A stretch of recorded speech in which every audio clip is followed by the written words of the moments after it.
Welcome to another episode of the Sfarim Chatter podcast. I'm Nachi Weinstein. This episode of the podcast is sponsored by Tehillah Monveil. This episode of the podcast is about the making of the Siddur, how the tefillahs we say every day came together and became such a central part of Jewish life. And if you enjoy thinking about the Siddur in this way, there's a podcast worth checking out called Tehillah Unveiled. Tehillah Unveiled, hosted by Ari Levison, opens up the chapters of Tehillah we've been saying our whole lives and shows us the story behind the story. Our recent episode looks at L'chun Ranana, the Mizmor we say at the beginning of Kabbalah Shabbos. It starts off so beautifully, Kam le sing to Hashem, but by the end it takes a surprisingly dark turn, talking about Meriva, Masa, and the generation of the wilderness that was barred from entering the land. So what is going on? Why does this Mizmor move from song to failure, and why is that the chapter that we use to begin Shabbos? You can find out more by listening to Tehillah Unveiled. Search for Tehillah Unveiled wherever you listen to podcasts or click on the link in the show notes. To sponsor an episode or to support the podcast, please email me sfarimchatter@gmail.com, or you can find the link and information in the show notes. You can also find a link to join the Sfarim Chatter WhatsApp community where I post new books, new Sfarim, book deals, and more, as well as a link to the Sfarim Chatter WhatsApp status if you prefer status to WhatsApp community.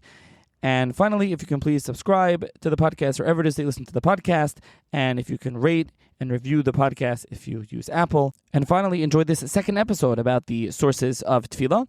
And any and all feedback is welcome. And if you want to hear more episodes or double episodes like this, please email me, sfarimchatter@gmail.com. And with that, enjoy this episode.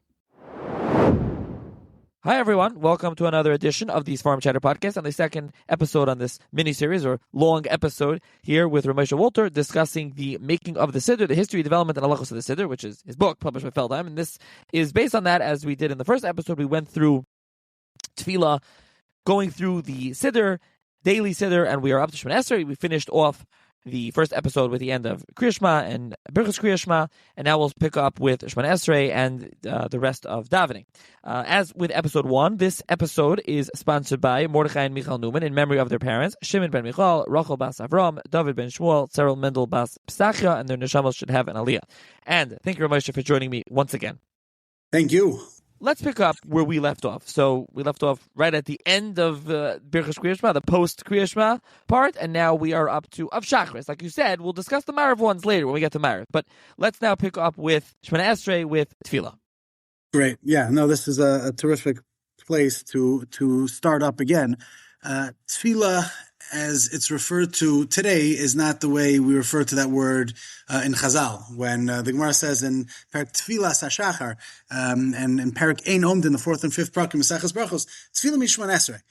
We've taken that word and sort of contemporarily, hundreds of years, of course, already, used the word tefillah to describe all of Shacharis, Mincha, and Marav. But tefillah means Shemona Esrei, which really gets to the heart of our tefillah, which is the highlight and the high point of all Shemona Esrei is tefillah. And as we pointed out, I believe, at the end of the last podcast, really everything we've done up until now is building toward Shemona Esrei, building toward tefillah. We began with Berchas HaShachar, we then moved to Psukei de Zimra, and then we move toward Berchas Kriya Shema.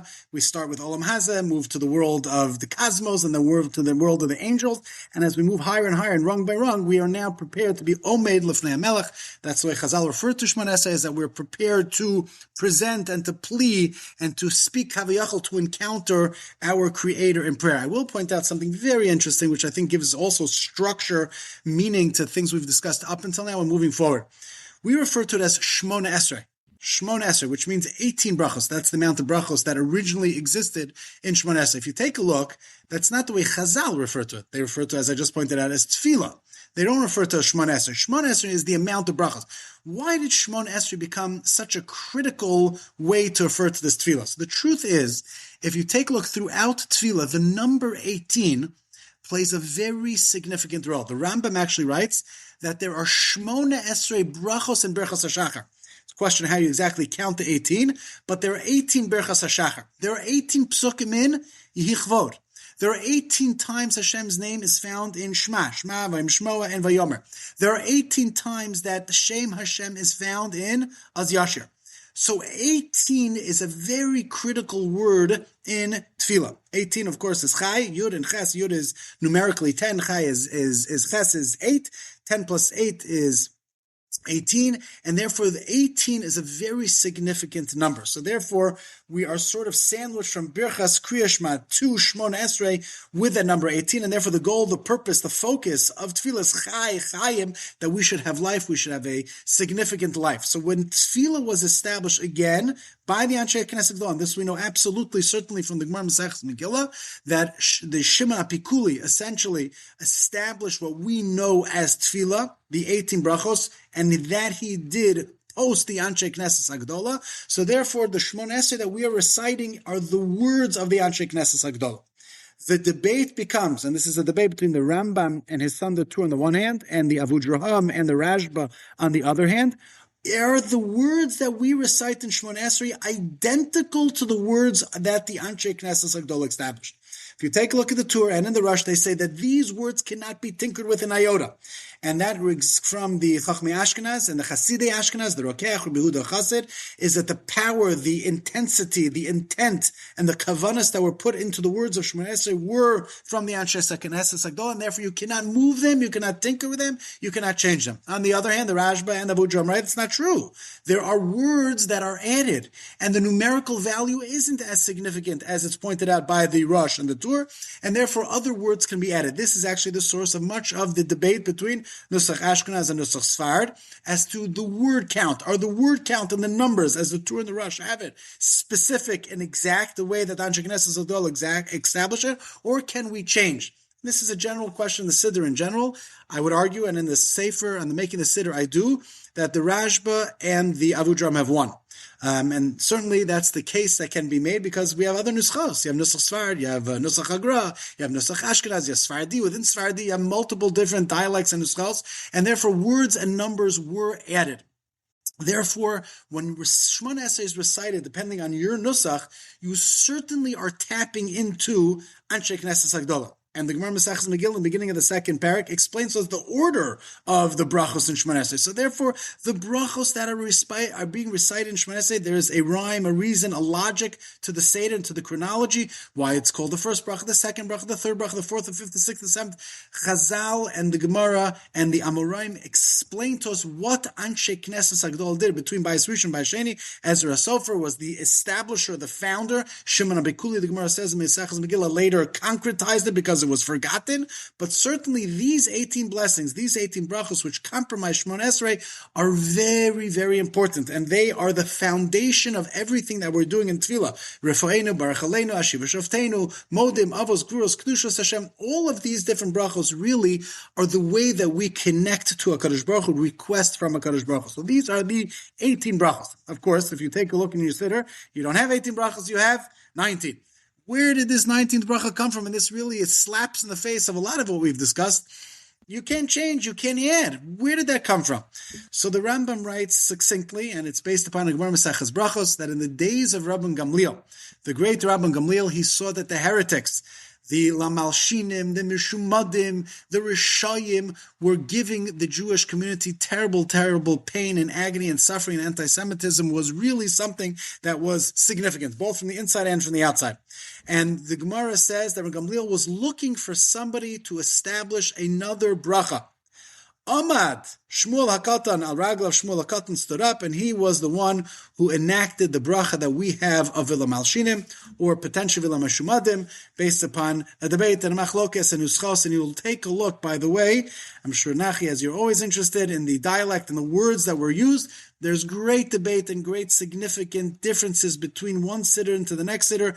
Of course, much censorship is revolved around this bracha. We were concerned about all of our friends and foes and enemies and neighbors.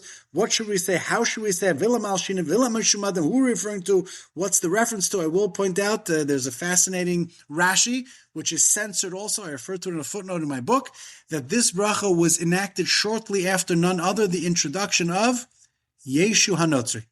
And maybe the intent of the bracha of the Malshinim was Yeshu HaNotzri and his students and his followers, and maybe that's really the reason for the enactment. But nonetheless, Shmuel HaKatan established this bracha.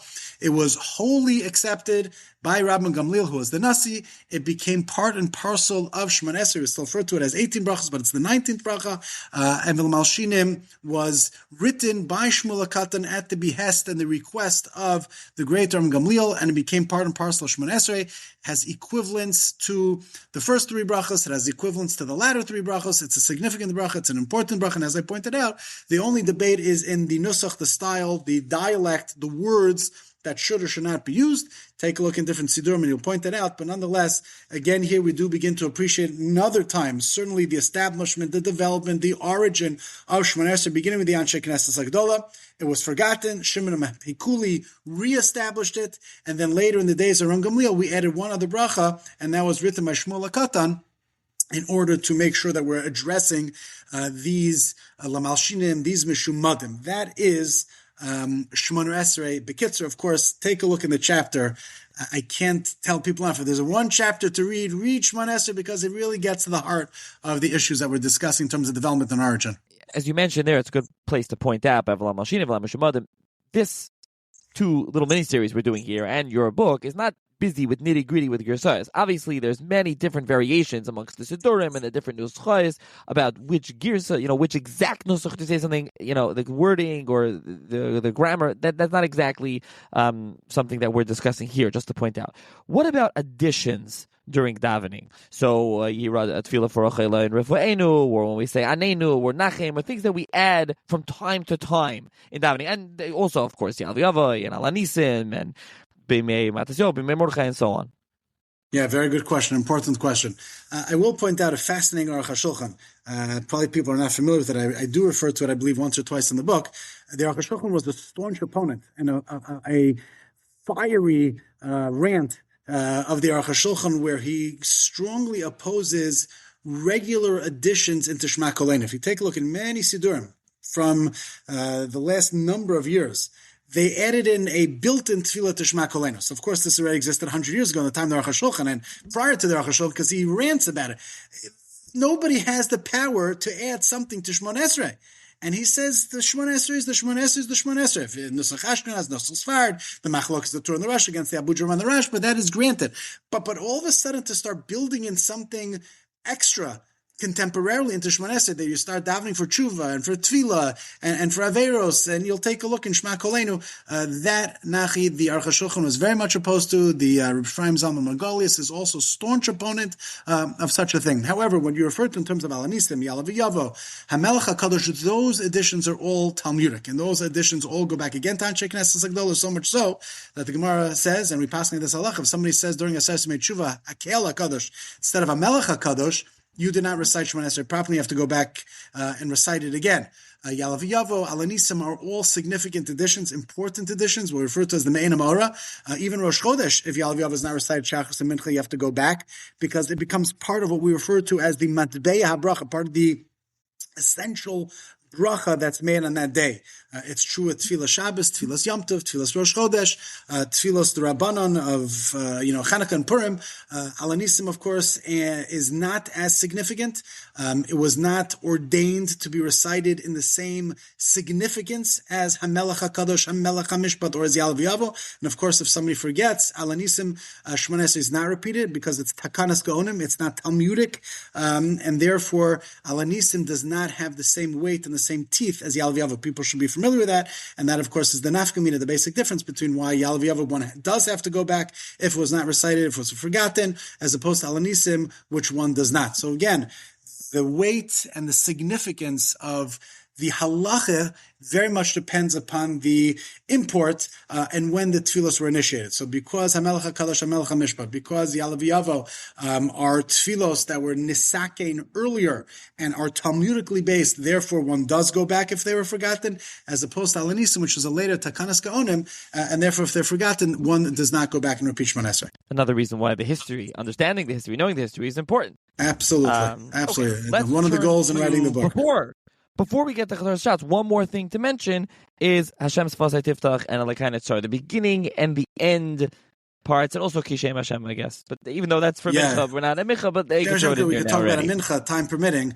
But Hashem's Fasai Tiftach, Nihil Ratzon Imrei Free, those are both sourced early as well. It's a Gemara Mesachos Brachos Daf Daled Beis, I believe, and there the Gemara instituted those two psukim to be recited. The reason for those introductory words and closing words is to allow us to focus and to be prepared. The pasuk Hilotzim Refi V'Gelim L'Fnei Hashem Tzur Gali is from Tehillim. It's Perek Yotes actually, and just like we close 18 brachas and then we finish Mon Esrei, parallel and piggybacking that, sort of mimicking that, duplicating that, is just like we recite 18 Prakim Tehillim, and David Melch established those 18 chapters, and then he said, so too in Shemon Esrei, we finish the 18 blessings, even though they're 19, and we say, that's what the Gemara says in Mesechus Brachos Daf Daled. That's why we established that pasuk specifically from Tehillim Perek Yotes to be recited after Shemon Esrei. Hashem Sfasai Tiftach, the Gemara says, is also critically important, so much so, it's so important that it's not considered to be a break in what we discussed in the last podcast of Smichos Gula L'Tefillah, that you have to say Baruch Hashem Gal Yisrael and go right into Baruch Hashem L'Kein L'Kei V'Seinu. So how can you say Hashem Sfasai Tiftach? That's not Smichos Gula L'Tefillah. You're breaking that. There's an interruption. There's a hefsek. The Gemara says, no. Since that word and that pasuk, Hashem Sfasai Tiftach, is so critical and so crucial to be recited, Hashem should give us the power, the koach, the energy to open our lips and to recite the right words.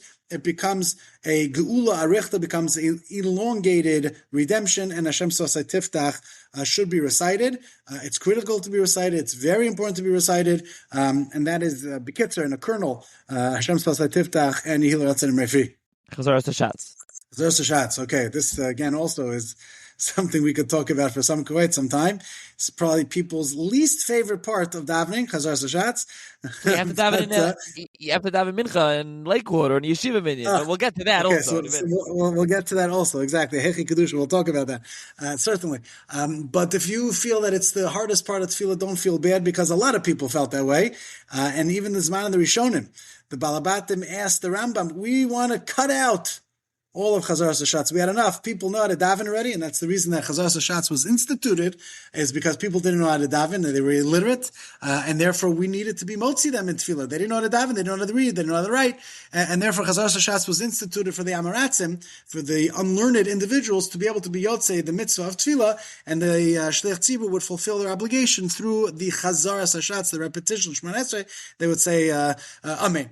So they asked the Rambam, they asked the Rashba, the Rosh, what do you mean? Today we don't need that anymore. Everybody's learning. We have Talmidei Chachamim, we have Balabatim who are gone to Yeshiva. They know, they understand. So let's cut out Chazaras Hashatz. The Rambam in a landmark tshuva writes, absolutely not. The takana is b'mikoma omedas. And once the takana of Chazaras Hashatz was established, we don't tinker with it, we don't change it, and it's a takana l'doros. That's the Rambam writes. The Rambam, by the way, writes that about Kiddush, Leil Shabbos in Shul, which is a topic for another conversation. But the Rambam seems to take the position that, it doesn't seem, he absolutely takes the position that it should not be changed. This is the way it comes down in Shulchan Aruch as well. It's clearly paskin that way in Shulchan Aruch, Siman Kuf Chav Daled, Siv Gimel in Shulchan Aruch, that you cannot tinker an iota with Chazaras Hashatz. It must be recited and said, even though the Tefillah Balachash, the silent Shemon Esrei, is being recited, and we'll talk a little bit when we get to Mincha about the Hechi Kedusha and how exactly that works. But yes, Chazaras Hashatz is important. You got to listen to the Chazan. Don't talk. Make sure you're saying Amen. Otherwise, it's Karav L'Bracha L'Vatala. That's what the Shulchan Aruch writes. And we'll leave that to the stop the talking in Tefillah people. But for now, that's the critical aspect of Chazaras Hashatz that we should be familiar with. You want to leave it to Mincha, or you want to just discuss that here when we're discussing Chazaras Hashatz? Sure. Hechi Kedusha. Yeah. So it is found in Mincha. That's where the Shulchan Aruch and the Ramah debate what exactly an abridged Shemon Esrei looks like. And the reason for the abridged Shemon Esrei is because people didn't have time. People were working. People were busy. There is no Hechi Kedusha in Shachris. It doesn't exist. There's no such thing. We do have something called being Pares al Hashma, very b'diavad. But when we talk about the Hechi Kedusha, the place of its prominence is in Mincha, and that's why it's found in Shulchan Aruch and the Ramah in Hilchos Mincha. Where did it come from? If we're so strong from the Rambam, the Shulchan Aruch, that you should not recite a Hechi Kedusha, you shouldn't cut out Psukei de Zimra, how did it creep in and where did it creep in? So in the Sefer in the back, I have an appendix, and I have Psakim from Moshe Feinstein, which were heard directly from Chaim Mintz, the Mashgiach in the Stana and the Shiva, and he writes, and he heard directly from Moshe that Moshe Feinstein said that the takana of Heichi Kedushin yeshivas, and many yeshivas, it's true in BMG, and it's true in many yeshivas in Eretz Yisrael as well, but it was established as a minhag yeshivas. It became the custom of yeshivas to make an abridged mincha tefillah because of Bittul Torah. That we want to take advantage of the time in learning, and therefore ner mitzvah Torah, or Torah is really what keeps the world running, and certainly the yeshiva world, and therefore better to have a short mincha in order for have people to learn longer. There could be, and it's found in the Sefer, Rabbi Min says that it's based upon a Maril. The Maril himself was saying shir toward the end of the day, and he didn't want to stop the shir to daven mincha by the shkia, and instead he kept the shir going, and he davened in a bridge mincha. So therefore it seems that the takana of Heichi Kedusha, the established takana of Heichi Kedusha, would go back to what we call today the Minhag Yeshivas, the Altus Labatka, Rasen Tzvi Finkel, Zechron Levracha. That's where it comes from. Mishnah Berurah is a staunch opponent and takes a very, very strong words. Heichi Kedusha should not be recited. It's a bad thing. It shouldn't be the Rambam, and of course that's the way most shuls go. And even when I'm in a position where people want to say Heichi Kedusha, I sort of fight it. But I know I would get thrown out of Lakewood. Yeah, you don't live in Lakewood. I don't live in Lakewood, that's right. But in camp in the summer where I am, so Heichi Kedusha is the way that we do it in Ura's camp, the zone, based upon the, what we call the BMG model, Yeshiva model, Rabbi Salanter's model. But the Mishnah Berurah is very much opposed to it. But yes, Minhag Yeshivas is a Heichi Kedusha, and that's where it comes from. I will point out that there's an exception, and this Rabbi Cutler had, that even when Heichi Kedusha was ordained and supported, not on Chanukah, and not on Rosh Chodesh, because for the reasons that you referred to earlier, Alanisim and Yalav Yavo. We don't want to miss out on that. Certainly when it comes to Chanukah, that Chanukah and Tefillas Chanukah and Alanisim is all about Hodah. We don't want to lose that. So therefore, that's when a Heichi Kedusha should not be recited. How a Heichi Kedusha is done, that will leave to the Mechaber and the Ramah exactly how it should be recited, difference between Sfarim and Ashkenazim. But nonetheless, that's a little bit about Heichi Kedusha and the source and the origin of it. It's totally an aside, but it's interesting. In Lakewood, you go to some shuls, regular shuls, not yeshiva, will have Heichi Kedusha during the week, and some don't. Some only have it at the early minyan when they assume there's yeshiva guys. Some don't. Again, I've been in shuls that done it Erev Shabbos, like going into Shabbos, like the right before Kol Shabbos. Like, so it's just like, it's all over the place here in Lakewood. That's been my experience. So many shuls do it, and I think because many people like it. Like, oh wait, I don't want to, like you say, I don't want to have chazar shots. No. Let's just go, quick. You got to go to a minyan in certain shuls that I'm thinking of. You go Heichi Kedusha and then straight to Ma'ariv. So you got Michal Ma'ariv with Heichi Kedusha. The whole thing can take 22 minutes or whatever. You're done. So it's like a real express minyan, so to speak. I'll point that interesting Maramakim. Once you mentioned there, Yaakov Kamenetsky and Amos Yaakov, he says that possibly the reason that the yeshiva world adopted the Heichi Kedusha is based upon the Rambam, actually. That the Rambam, it's not exactly what the Rambam says, kind of the opposite. But because Chazar Sashatz was established for the unlearned, in the yeshivas, everybody's very learned. So therefore, you don't need Chazar Sashatz in the yeshivas. That's what he says, a very Rabbi Yaakov-esque type of suggestion, which is sort of against the Rambam. The Rambam says, no, we have to have a blanket rule across the board, always have Chazar Sashatz. But Rabbi Yaakov said, the way to reconcile why the yeshivas don't do it is because, they don't need it. They already know what they're doing, and Mamela, you could drop it. That was his suggestion. Let's turn to Tachnun. And there are, not everything we've discussed the differences between Sfarad and Ashkenaz, Sfarad and Ashkenaz certainly, but also Yidut Mizrach, Sfaradi and Ashkenaz. But here there are real differences as well that are worth discussing, I think. Yeah, so the timing is great for this question, Achi, because just this morning a Talmud Chacham came to me and he said, I don't believe it. I looked in the Torah this morning and I couldn't find Racham B'Chanun. I couldn't find Tachnun. What's happening? What's going on? Mamish, like 5 hours ago. And he was astounded. I said, you hit the nail on the head. You're right. Tachnun is actually unique. Of all of the tefillos that we discussed thus far, is that really it was left as something to be very, very self-dependent. And it depends. Should it be said? Should it not be said? Is it specific? It was sort of left up to every person. If you look in Shas, you'll find many ma'asim, many stories about Amoraim who recited what we would call Nefilas Apayim. They put their head on their faces in a way to prostrate themselves in front of HaKadosh Baruch Hu. Many famous stories. Very critical source for Nefilas Apayim. Rabbi Lazar would fall on his face. But there's no indication, no organized recitation of Tachnun, nor when it should be recited. So where did it happen that Tachnun all of a sudden became part of Tefillah, and how did it find itself immediately after Shemona Esrei? There's an amazing citation of the Beis Yosef, and the Beis Yosef says Tachnun was just accepted by the Olam. The world sort of created Tachnun. If you look in the earliest Tachnun that we have, and that's in Rabbi Amram Gon Siddur, it looks nothing like the Tachnun that we say today. More than that, if you look in the Torah, the Tukul in the Beis Yosef, the Rishonim, you'll see no Tachnun that looks at all identical to ours. The Mishnah Berurah is from the earliest in the Aruch HaShulchan to say that you start Tachnun with Rachum v'Chanun Chatas Lifnecha Parak Vav of Tehillim. Vayomer David al Gad, which many do say, many don't say, is really very recent, roughly 400 years ago. That's what I surmise in the book, probably going back to the Lavush. And really, in my opinion, the Tachnun that we recite today, the structure of Tachnun, the words, the psukim, date back roughly 400 years, 400 to 500 years to the Lavush. The Lavush put down somewhat of an organized, what we call today Tachnun. Regarding the first pasuk of Yomer Davar God, many people don't say that. The Graz says not to say that. Mishnah Berurah, the Aruch HaShulchan, I don't know what you do, Nachi. I don't say it, if you want to know. You don't say it. So you're amongst many other great people who don't say it. And that was the old custom. That wasn't recited. And therefore, nonetheless, you should be aware, in the Torah, he quotes many Gaonim that says Tachnun is only voluntary. It's only Rishus. However, that would not became the accepted custom. Again, this gets back to really the theme that we're driving at, the development of Tefillah. And here we go from Tachnun not being found at all in Shas, not being found at all in Chazal, certainly not in Anshe Knesset Agdola, to being accepted by Rabbi Amram Gon, and the Rambam even himself writes, some places say these psukim, some people say other psukim. No clear, absolute statement of what should and shouldn't be said. People said this, it was sort of left that it should be from the heart, and people should say what they wanted to say.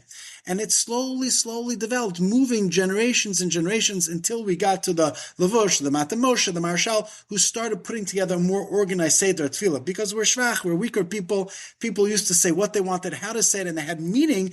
We really work much better with words. And therefore, we needed more of a structure. And the structure of Tachnun became established, so much so that the Beis Yosef and the Aruch HaShulchan write very clearly that even though it was established as a voluntary Tefillah, nonetheless, Aruch HaShulchan Kaf Chaim writes that today, nowadays, we've accepted this tefillah as mandatory, and it's for that reason that Shulchan Aruch says you shouldn't speak between Shemona Esrei and Tachnun, because we've accepted Tachnun as being somewhat of a next part of tefillah. It's the extension of tefillah, right? We said tefillah sitting, we said tefillah standing, and then we put our heads and bow on our face. We stand up again. We don't know what to do anymore, God. We sat, we stand, we prostrated, we're getting up again. So that's really, Tachnun speaks to, certainly to the heart of the Siddur, and a certain extent of the unbelievable, fascinating development of the Siddur, going from a tefillah that didn't exist to a tefillah that some Tanaim and some Amoraim said, to Rav Amram Gon beginning to establish a text of Tachnun that included verses and phrases of, let's say, confession, to the Rambam, who writes that some people are accustomed saying these words and verses, some people say other supplications, we bow down our face, some say many, and clearly the tefillah of Tachnun was not a given, and was not given the same level of absolute widespread acceptance as other tefillahs of Pesukei D'Zimra Shema Shemona Esrei, and we've discussed so far, and therefore the level of obligation requirement in this realm of tefillah is not identical, and that's the way the Torah quotes many Gonim that said it was simply voluntary, but nonetheless today it is what we have, it's accepted, it's required, it's an obligation, no talking between the two. And Monday and Thursday, of course, is the much longer Tachnun, a whole story, a whole discussion. Take a look in the chapter where that comes from, why we recite the longer Tachnun Monday and Thursday. Either as a day of Kriyas HaTorah, many people came together. It was Mondays and Thursdays, Yemei Ratzon, they Yemei Din, days of Kriyas HaTorah, and therefore we made the davening longer on those days. But they were added again as more Tchina, more Nefila, more Tachanunim, to be able to address the din of Tefillah and to make that more pronounced as well. Before we get to the end of davening, I think as you term it, we have laning and all that comes with that. on Monday and Thursday. Anything to say on those small additions? Yeah, Kriyas Torah is its own independent area. Of course, the Gemara already says Ezra Sofer, based on Moshe Rabbeinu, was Misakein Kriyas Torah Monday and Thursday every 3 days. We shouldn't go without Torah study. And it became incorporated into Tefillah. Kriyas Torah in the Rambam, the Shulchan Aruch, and the Tur is a whole separate section. It's not really part of Tefillah. It's given its own title, its own sif and siman called Kriyas Torah. And Kriyas Torah, of course, speaks, as we just pointed out, similar to the Monday and Thursday, that it's a takanas chazal. Whether it's a requirement of the tzibur only, whether it's a yachid requirement, that's a shir on itself, a big machlokas, achronim, as to how do we view the takana of kriyas Torah shebetzibur. Is that a individual obligation? Is that a tzibur dika requirement? But kriyas Torah, of course, there's no question that it takes an added significance to Tefillah Monday and Thursday, and it's critical, it's important to be able to do that. We don't give it the same level of weight as we do to Kriyas Torah on Shabbos. If somebody missed or skipped, of course, you make that up and you'll hear it on Shabbos, but nonetheless, it still is a takana kvua. It's something that must be said, must be recited, but it's not tefillah. Like Kriya Shema is not tefillah, Kriyas Torah similarly is not tefillah. It's Talmud Torah, the Rabbim, and that's really what Kriyas Torah is, and that's why it's on Monday and Thursday. End of davening. So starting from Ashrei on. So let me just introduce that with 2 points. There are really 2 reasons, meaning we should really be finished already. As we pointed out at the beginning, you move from Berachas HaShachar to Psukei Zimra to Berachas Kriya Shema and Kriya Shema to Tefillah. So let's call it a day. We finished Shmones, even Chazar Sashatz, as we just pointed out, is questionable. Yes, we still make an obligation. Tachlon, again, we said, is voluntary in the Gaonim, and Rabban and the Rambam, some say some, but we also made that, an obligation. So stop. Enough is enough. We finish. Why is there sof tefillah? Why do we have Ashrei Lam Natzeach V'Letzion Aleinu Shir Shel Yom? Like, why? Where did that come from? There are essentially 2 answers to that question. Answer number 1 is that the Gemara says, Mesachas Brachos, that really Chasidim Rishonim were shoyin sha'achas lefnei tefillah lachat tefillah. The early pious scholars wouldn't just daven Shmoneh Esrei, but they waited and meditated and contemplated an hour before and an hour after. So therefore, the tefillos that became part of the Siddur after Shmoneh Esrei do that. They're to duplicate what the Chasidim Rishon. Now, we can't sit for an hour after, we can't sit for an hour before, we can't hardly even sit for an hour in Daven Shachris. So what we did is we made a sort of mini Shoin Sha'achas Lachar Tefillah. We can't just stop saying Shmoneh Esrei, Du Chazar Sashatz and Tachlin and run out. We want to show that we are still showing. We're still connecting to HaKadosh Baruch Hu, and therefore, Ashrei Lametzeach V'Letzion. That's reason number 1. Reason number 2 is the Gemara says also in Brachos that Rabbi Yochanan said, Halavai Shispal Adon Kol Yom Kula. Really, we want to daven the whole day. And therefore, this is also our way of saying, HaKadosh Baruch Hu, we don't want to leave you. We still want to be able to do that. And as I pointed out in the beginning, and it might be the right time to mention it now, Adon Olam is found at the beginning of the Siddur, right? So why is it that Adon Olam is being recited by so many after davening? So the answer to that question, actually, the Matan Moshe writes explicitly, is that we want to show there's no end to davening. And that Adon Olam is the way you start Tefillah, and that we finish Tefillah saying, Kadosh Baruch Hu, we don't want to leave you. We want to go right back to the beginning again. Beautiful thought from the Matan Moshe, that Adon Olam is expressing our desire never to leave you. Kadosh Baruch Hu, Halavai Shespal Adam Kol Yom Kulo. It actually, interestingly enough, that's also might be the reason Matan Moshe says that Pita Maktoris is also found at the end of davening. Because where's Pita Maktaris, as you pointed out earlier, we start with Karbanos. So we said Pita Maktaris already. Why are we saying Pita Maktaris again after davening? Same point says the Matan Moshe, that we finish Tefillah by saying we're never done. We're never concluded. We weren't just starting our Tefillah, and therefore Adon Olam, and Pita Maktaris again. Specifically, Ashrei Lametzeach V'Letzion. Ashrei, as I pointed out in the first podcast, the Gemara says that we should recite the chapter of Tila LeDavid 3 times, and therefore we recite it in Psukei Zimra, then we recite it now a second time, and then a third time before Mincha. Why Dafka now? Many point out that Ashrei is always the precursor to Kedusha. It's true in Shachar, it's true in Mincha. It's like the introduction to Shmoneh Esrei and Kedusha, and therefore Ashrei introduces another Kedusha Kedusha Savolotzion, Kedusha the Sidra, Kadosh, Kadosh, Kadosh, and therefore Ashrei was chosen to be recited now. And therefore, again, Ashrei should be recited with significant kavanah, and people should appreciate and understand that that's what the Gemara says. Ezehu ben olam haba. Somebody is a ben olam haba if they are to recite Tefillah David 3 times a day. Lamnatseach's edition, and there are many, many different reasons. Much of it, if you read that chapter of Tehillim, Perek Chaf, speaks to answering Tefillah. A very strong stress on the acceptance of the Tefillah, and that the Tefillah should be accepted. But there's another fascinating reason. This is found in the Medrash, the Kolbo, and others say this, that really this chapter 20 in Tehillim is really chapter 19. The first 2 prakim are really one chapter. Ashrei Ish and Lama Rabshu are really one chapter, and therefore this is the 19th chapter.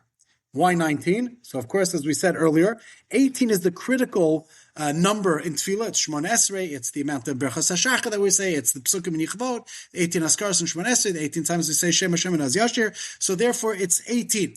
After the 18th chapter that we recited, the number 19 is the ultimate conclusion. And what do we say in that one? David Melech was responded to by HaKadosh Baruch Hu. And in that chapter 19, which we're calling now, David was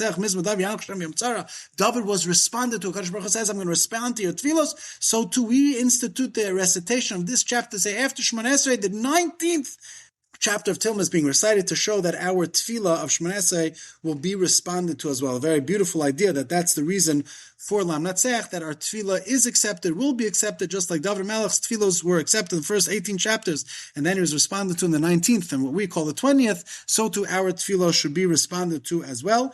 That's Lam Natseach. Uvalatzion is really the highlight. As we pointed out, Shemon Esrei is the highlight of all Tefillah. Ashrei is the highlight of all Psukei de Zimra. Uvalatzion is the highlight of the end of Tefillah. And that's the Gemara Masechah Sota, Daf Mem Tes, that we refer to Uvalatzion in Chazal and Shas as Kedusha the Sidra. And the Gemara says that Kedusha the Sidra is what's allowing the world to be established and allowing the world to survive and to thrive ad Yom Hazeh. And anybody who recites Kedusha Sidra, and the importance of Kedusha Sidra being recited is that the world continues based upon the recitation of Kedusha the Sidra. Now, why was it established? There's essentially 3 reasons that the Mefarshei Siddur give. The first is that it's a form of Talmud Torah. And everybody should be familiar when you're saying Uval Tzion, there's a lot of Aramaic. Why is there Aramaic? It's because we're translating and teaching the psukim that we're being learnt. And therefore, we don't even just say a pasuk, but we want to learn the pasuk. And therefore, you take a look in Rashi in his commentary to Maseches Sota Daf Mem Tes, where he talks about Kedusha the Sidra, refers to this as Talmud Torah de Rabbi.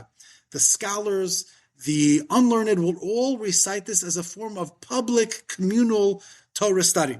And therefore, that's one reason, and where Rashi understands why Kedusha the Sidra was established, is that we don't want to leave the shul to engage in our daily work until we learn Torah. So therefore, tefillah should be connected, juxtaposed to Torah, and therefore we're studying Torah. That's what Kedusha the Sidra is. Another reason the Beis Yosef brings is that really there was a time in history where Kedusha was banned by the Romans, and they didn't want us reciting Kedusha, Kadosh, Kadosh, Kadosh, and therefore, once they left and saw that we were free of the Romans and our enemies, so they went away, so we didn't say Kedusha, but instead what we did was recite the Kedusha, the Sidra of Uval Tzion, Kadosh, Kadosh, Kadosh, and that's why we said, even though, like the Rambam says, we don't have that problem anymore, Kedusha the Sidra is a takana, and b'mekoma omedis, it still exists at a Yom Hazeh, and therefore it should be recited. Many, by the way, stand up for Kadosh, Kadosh, Kadosh. I remember davening by Rabbi Chaim Kanievsky in the Letterman Shul in Bnei Brak, and he stood up to say Kadosh, Kadosh, Kadosh, just like we do for Kedusha, and that is the second reason. The third reason for Uval Tzion is that we are slowly preparing to re-enter the world. We translate because we're re-entering the world. We're going back into the work world. We're entering the work day, and therefore this is the way that we prepare. So that's really the trilogy of Ashrei, Lam Natseach, and Uval Tzion. Finishing tefillah, never concluding. We're just really beginning, and that's why these were the choice 3 tefillos given. I have a whole chapter in the book about this Sof Tefillah and these 3 tefillos. And they're significant, they're important. Many of us run out and we're running away. It's dafka what Chazal, and we're trying to introduce it. Don't run away. Stay to daven, continue to daven. Be mispalel, don't run out yet, and conclude tefillah with these 3 tefillos, but we're still not done. Right. There's still plenty more to do, but let's start with Aleinu. Aleinu. Okay. Aleinu also is really a shir in and of itself. Who authored Aleinu is a subject of debate, something that I write about in the book. Most understand there's a tshuva of Rav Haigon that really Aleinu was established by Yoshua upon entering Eretz Yisrael, and then, not Adon Olam, but Aleinu was then reestablished, concretized by none other than Rabbi Yochanan ben Zakkai. This is something that you find in Siddur Yisrael, as well as in the Tshuva of Rav Haigon, which he quotes. Rabbi Yochanan ben Zakkai said, even once we're in the Golus, and Rabbi Yochanan ben Zakkai was the student of Hillel HaZaken, living after the destruction of the Beis Hamikdash, continued to say Aleinu, and Aleinu is primary. Aleinu is important. So we begin Aleinu with entering Eretz Yisrael, Yoshua, moving to Rabbi Yochanan ben Zakkai, and then being concretized essentially by the Anshe Knesset Gedolah that it should be recited. That is Aleinu. That's one theme, one school of the introduction and the institution and the authorship of Aleinu. Another school is found actually in the Otzar Tfilos, and there the author suggests, interestingly enough, that was authored by a Tana, early Amora Rav. Why Rav? So the suggestion, the hypothesis, the theory is, where's Aleinu really found? Aleinu is really found in the Tefillas of the Yom Naraim. That's where it is. It's a highlight of Tefillah of Rosh Hashanah Yom Kippur, and it is transplanted to Tefillas Chol. So much so, if you take a look in the early Siddurim, Aleinu is not found in the Siddur of Ramagon. It's not found in the Siddur of Sadigon. It's not found in the Seder Tefillah of the Rambam of Juraham. Aleinu is found in the Tshuvas of the Gonim, as I just pointed out. It's also in the Kolba, the Machzavitri, the Sefer Rokeach, but it was transplanted from the Tfilos of the Yom Naraim, Rosh Hashanah Yom Kippur, and brought to the end of Tfilah to show that we are critically connected to Aleinu l'shabech l'ador kol. We're not leaving shul before recognizing and noting the importance of a Kadosh Baruch Hu. Nachnu korim u'mishtachem l'fnei melech malchei melechim Kadosh Baruch Hu. So these are the two schools of it. Aleinu was subsequently codified ultimately by the Tur, the Ramah. It was added to all Siddurim since the onset of the printing of the Siddurim in the mid-1500s. And Aleinu became a very critical tefillah, although we sort of machnevek and we make it like it's, we say it like it's tefillah sedera. It was really, on Rosh Hashanah Yom Kippur, we stand up and we open up the Aron Kodesh for Aleinu. But nonetheless, we need to appreciate the significance, the words, the tefillah of it, where it comes from, Yoshua to Yochanan ben Zakkai, then the Sheikh's Gedolah, or it was an institution of Rav. I will point out one minor thing, and if you took a look in the Seder Hayom, the Seder Hayom is a Seder Tefillah, Seder Kabbalah, Seder Halacha, Minhag, written by a contemporary of the Beis Yosef. His name is Moshe ben Machir, a Makubal. He actually suggests that Al-Kei Nekaveh, who most believe was also written by Yeshua as a continuation, as the second passage, was actually not written by Yeshua, was written by the nemesis of Yeshua, Achan. Achan, who took the booty and the spoils from the city of Yericho, and he writes, it's hinted to in the opening three words of Al-Kei Nekaveh, Ayin Chaf Nun stands for Rashi Tevos Achan.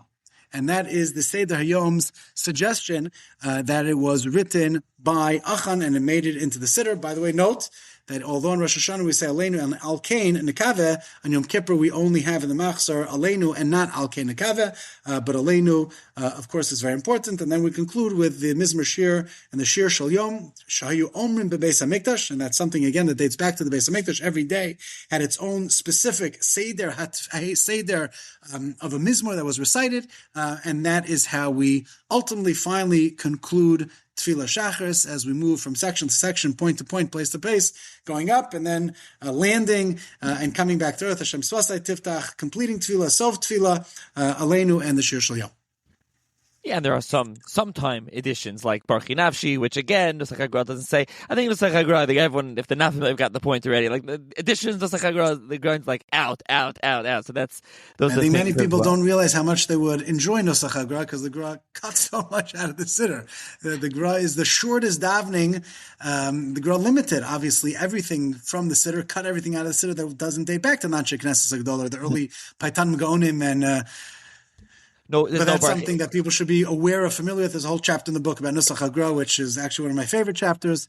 Take a look at that, and you'll appreciate really what the Gra did, who the Gra was, and what the Gra was trying to do with the Siddur, and what the Talmidei HaGra tried to do. And it's been really very much concretized today, and very much popularized, certainly in Eretz Yisrael and Yerushalayim. Yeah, the Siddur Ezlio is fantastic. There's Moshe Cook has one. The Moshe Cook one has more in it. Ezlio really is like David Nusach Hagra. So you're not even going to find those tefillas. If the guy didn't say it, it's not there. It's just deleted. The Moshe Cook one they put out, and there's some other that has them in there. There's the Isha Yisrael Siddur, but that's more like the Pirush. That's not like that. I know that's what people think is Siddur Hagra. That one's not really. So it's either this is a big mistake really that a lot of people make, and I talk about this at length in the book. The Gra never authored a siddur. He never did that. There is no Siddur Hagra. What we call the Siddur Hagra is what we call the Siddur Hagra. It's based upon what we think and what we know about the Gra's approach to the Siddur, based upon what he writes in Mesachas Brachos, then Bir Hagra, Imrei Noam, and other places, and Talmidei Hagra. Yeah, exactly. Right, you use Rav a lot, and so on. Let's turn to Mincha. Still have time. We have some time, but Mincha. Listen, there's not so much to discuss, and Shemon Esrei is the same. It's a question of really we're starting with Mincha. Almost time for Mincha, Nachi. Yeah, that's right. Starting with Mincha. With actually some other things. So let's just there's very little to talk about here in Mincha because most of it is the same for our purposes, but anything to add to Mincha that we didn't get to? Yeah, I do want to add, I think, something very important actually about Mincha and Marav, which doesn't exist in Shachris, and I think people are not aware about this either. The Tur in Siman Reish Lamed Dal in Hilchos Mincha, and the Tur in Siman Reish Lamed Zayin in Hilchos Marav, or Arvis as he calls it, has something which he calls Seder Tfilas Mincha and Seder Tfilas Ma'ariv, which means that although in Shachris we don't have a uniform, organized Seder HaTfilah, yes, we have the 4 sections which we've been discussing, from Berachos HaShachar to Pesukei Zimra to Kriya Shema and Shemon Esrei, but here the Tur based upon Gaonim tells us what's Mincha, what should you daven? So listen to this. Says the Tur in Siman Reish Lamed Seder Tfilas HaMincha B'tzibur Omer Ashrei. So first is Ashrei, Kaddish, U'mispal Shemon Esrei, U'shliach tzibur machzir hatfila, k'derech shosam b'shachar. So you start with Ashrei, then there's Kaddish, then there's Shemon Esrei, then there's Chazaras HaShach. It's exactly what we're familiar with, like we do at Shachris. Then Noflam Pleim, then there is Nefilas Apayim, just like there is at Shachris. V'omer Kaddish Shalem, v'niftarm lebesem l'sham, then we go home. That is the Seder of Mincha found in the Tur. Take a look in Siman Reish Lamed Aleph. What's missing? What doesn't the Tur codify? Aleinu. The Tur does not have Aleinu, right? That's a Pashat Diuk, very obvious, a blatant omission. If you take a look, the same thing is true in Marav, and I want to explain that. The Tur in Siman Reish Lamed Zayin says, Seder Tfilas Arvis. What do you say in Marav? First, V'hurachum, that's the first section, that the first introduction they say. Then, V'omer Shliach Tzibur Baruchu. V'onim Baruch Shem V'rach Laved. V'korin Kriya Shema, U'berach Hosea. Then Yiru Einenu, topic in of itself. Kaddish, U'mispal Tzibur Balachash, and that's it. Amazingly, the Tur tells us what should be recited at Mincha Marav. He never does this in Shachris. Shachris, of course, is much longer. But here, in a very short passage in Reish Lamed Dal, Reish Lamed Zayin, we know all about Mincha and what should be recited in Marav. It doesn't really leave so much questions left that we know exactly what should be recited. But I want to point out what happened to Aleinu. It's not found in Mincha, it's not found in Marav. So the answer to that question is exactly that Aleinu really should only be recited at Shachris. If you take a look in the Ramah in Hilchos Shachris, Siman Kuf Lamed Aleph, the Ramah is very clear that the only time to say Aleinu is at Shachris, and it's not found in Hilchos Mincha or Marav, no recitation of Aleinu at Mincha or Marav. When did that start? When did that begin? So the Mishnah Berurah says, and he quotes from the Arizal, Siman Kuf Lamed Beis, that the Arizal instituted the recitation of Aleinu at all 3 tefillos. The Mishnah Berurah writes, Kach HaMinhag, this is the minhag, and that's what we do. So therefore, the establishment of Aleinu, and again, speaking to our theme of the development of tefillah, and it's true in Shachris, and see now it's true in Mincha and Marav as well, all is a development. It never existed Aleinu in Mincha Marav. It was an introduction of the Mekubalim, of the Arizal, Talmidei Arizal, Reb Chaim Vital, etc. And then the Mishnah Berurah puts it down for posterity that it should be recited. I will familiarize you as well. There are many communities that Ad Yom Hazeh don't recite Aleinu at Mincha. The German community, the Yaakos, don't recite Aleinu and Mincha, and the reason for that is it's enough to say it at Marav. The Marav Aleinu covers Mincha and Marav. And therefore, certainly in shuls, the Mishnah Berurah says in big shuls that daven mincha Marav before and after the shkir, whatever it is, mincha together with Marav, one aleinu is enough. That is not the common practice today because probably I would surmise that they want to say another kaddish yasam. In order to get another kaddish, you need an aleinu. But that's something that you do have at mincha and Marav that's unique and different from the Tur, that there's a seder at tefillah, and aleinu is unique as well. Let me point out another few unique things about mincha once you've asked. And that is Sim Shalom versus Shalom Rav. which of course is a very valuable discussion. The Ramah says Sim Shalom should be recited only when there's Birchas Kohanim, because a lot of Sim Shalom, the words in Sim Shalom are based upon the words in Nesias Kapayim, and therefore when there is no Nesias Kapayim, you should say Shalom Rav. I will point out that many do not make this distinction, and therefore they will recite Sim Shalom at Mincha, and the reason is because sometimes you do Birchas Kohanim at Mincha, so therefore for a low plug, you'll say Sim Shalom at Shacharis and at Mincha. And then there are communities that say Sim Shalom at Shacharis and at Mincha and at Marav, so you'll see many discussions and differences in communities between Sim Shalom and Shalom Rav. Some will say it only at Shacharis and then Shalom Rav for Mincha Marav, others will say Sim Shalom for Shacharis and Mincha, and then finally there'll be communities that say Sim Shalom at Shacharis, Mincha, and Marav. The common Minhag Ashkenaz is we say it at Shacharis, and then Mincha is Shalom Rav and Marav is Shalom Rav, and that's the Psak of the Ramah. Kishem Hashem Ekra, you asked me about that earlier. If you take a look at the tour brings many psukim that we should recite prior to Tfilas Mincha. Kishem Hashem Ekra became the one that was accepted. Amazingly interesting, the Chazon Ish, Ruchem Kanievsky Zichron Vracha, did not recite Kishem Hashem Ekra, and the reason for that is because it's not found in the Shulchan Aruch, it's not found in the Torah, it's not found in the Bios Yosef, not found in the Mishnah Brura. Most Siddurim do print Kishem Hashem Ekra and has become widely accepted, commonly accepted, but there are many that do not say it, and that would be the reason why. Another interesting element of Mincha is the Ramah writes actually in two places that you should start Mincha with Parshas HaTamid and the Ketoras. The Ramah writes that in Reish Lamed Beis as well as in Kuf Lamed Beis, that you should introduce Tfilas Mincha with those karbanos, like we said before Shacharis, there's karbanos, so too before Mincha. Question is why? Why don't we say it? I mean, maybe we do and I just don't know. But I think most people do not recite it. The Mekor Chaim, Rabbi Arbachach of German descent, he says that Shibana Beis HaMikdash, we're not going to have a carbon tam shel ben arbaim, and therefore that's why many people don't say Parshas HaTamid before Mincha. Others suggested, Aruch HaShulchan actually says this, that in the Bisman Beis HaMikdash they daven Mincha before the Karban HaTamid, and therefore that's the reason the Karban HaTamid is not recited before Mincha. So again, there are very nice, significant additions to Mincha and differences, certainly regarding Parshas HaTamid, Parshas Ketoras, the Kishem Hashem Ekra, Sim Shalom versus Shalom Rav, the Heichi Kedusha we spoke about earlier, Nefilas Apayim is identical, and Aleinu as we just discussed. So that covers Mincha, sort of again in a nutshell. Take a look at the tour in terms of the way he sets it up in terms of Seder Tfilas Mincha, which I think is unique. Now we turn to Marav. Marav does have a few things. V'urachom, then we have Baruch Hu, we have Baruch Hashem L'Olam, as you mentioned earlier, no Chazar Sashatz, a couple of things to discuss by Marav. Yeah, sure. So I'll mention V'urachom is very interesting. The tour already says from Gaonim that there are three reasons that we recite V'urachom. Reason number one is because, as we just pointed out, at Shachris and at Mincha, we have the Karban Tam Shel Shachar, Karban Tam Shel Ben Arbayim.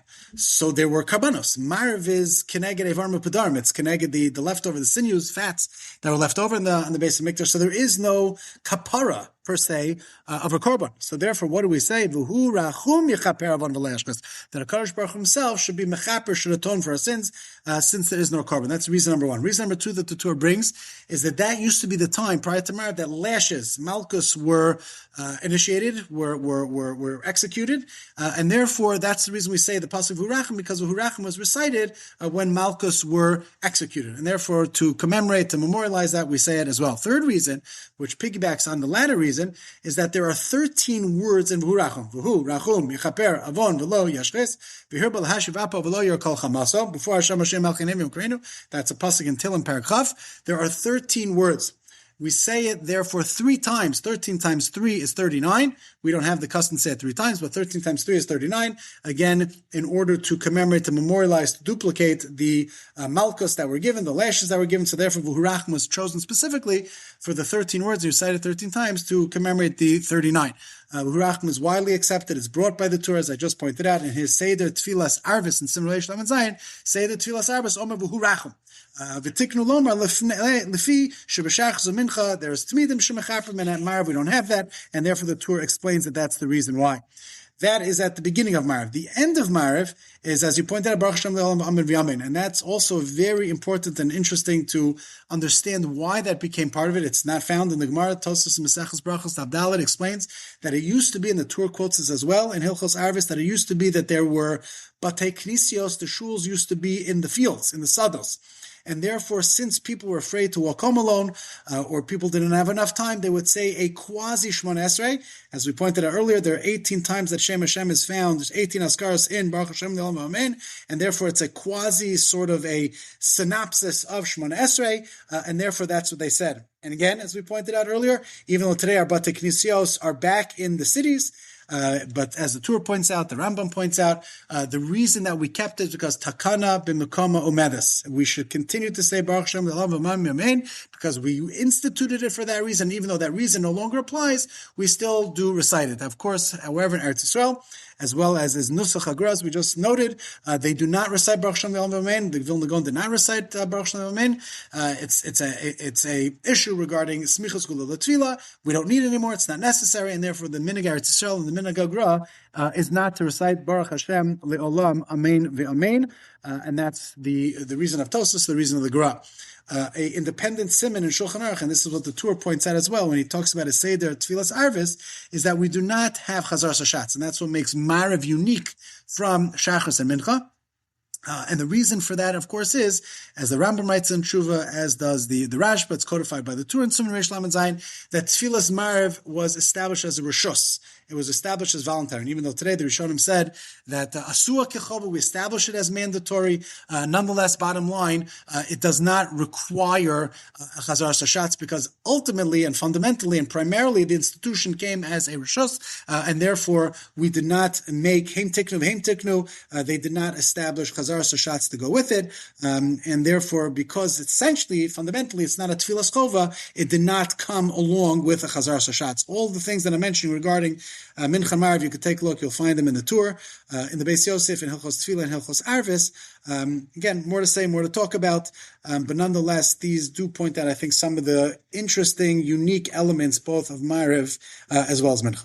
So obviously there's much more to get to. We, like I said, we didn't discuss differences in Nuschais, in Girsa, in grammar. We didn't discuss, every Nusach has, many different things. Obviously there's other additions. In our first episode we did in Tishrei, we had some overarching themes. We discussed some things there as well that we didn't get into here, especially Yom Tovim. We didn't discuss them here at Shabbos. There's a lot to discuss about Shabbos and Yom Tov as well that we didn't get a chance to get to. So there's much more to get to other than this, but I think this is a start. And so you want to know more, you can purchase your book, The Making of a Siddur. There'll be a link in the show notes, a link to that first episode as well. And in general, maybe we'll do more in the future. And also, as you mentioned, some of the primary sources. I just want to end up, you mentioned Tzilus Davram and others, and your book, but if people want more than that, where would you, anything else you would recommend them to look at? So if you're using the book, you'll see the footnotes and the source material has an enormous amount of primary sources that I would refer you to. I also have a bibliography in the beginning of the book that refers to many of the classical Siddurim, from the Gonim to the Rishonim to the Achronim, early Achronim to the later Achronim. So if anybody's looking for a Siddur that they really want to sort of sink their teeth into and to appreciate the Siddur more, I would encourage you to go through the bibliography, a whole chapter in the book that gives a small but substantive passage and paragraph of all of the, critical Siddurim, roughly 50 or so Siddurim that I refer to. And I use probably hundreds of Siddurim in the research of the book, but there are about 50 Siddurim in the bibliography that I refer to, from the Gonim to the Achronim, including the Sfarim of the, and the Siddurim of the Mikubalim, the Siddurim of the Hasidim, the Siddurim of the German community, the Siddurim of the Mikubalim. So the Siddur allows a person to sort of appreciate what their genre is. So if you're looking for Diktuk, so you should look in the German Siddur. If you're looking for Kabbalah, you should look in the Sifrei Mikubalim. If you're looking for the Balei Halacha and the Minhagim, so you should look in a certain genre. That's all found in the bibliography of the different Sfarim, and I think anybody will be able to find something that they will be able to really, really enjoy and appreciate. Always important to go back to the sources that I pointed out in the beginning of the first podcast, not to make mistake and not to make errors, but the Siddur is a lifetime learning experience, and there's everything there, from halacha to minhag to Musar to Kabbalah to hashkafa to grammar to piyut. It's a world in and of itself that allows for, I hope, people to appreciate the Siddur more, to appreciate Tefillah more, to appreciate their davening more. And Baruch Hashem, I think that's what we're hearing. So I'm humbled and gratified about that, Baruch Hashem. Thank you. Baruch Hashem, that's great to hear. I got good feedback the first time. I also want to thank again Mordechai Michal Newman for sponsoring these 2 episodes. He approached me and said that he really enjoyed it, and this was something that we threw out there as an option on that first episode, and so it got good feedback. And Baruch Hashem, we got this done. So thank you, Rabbi Moshe, for joining me, and hopefully everyone found this enlightening and informative and helpful for their tefillah as well.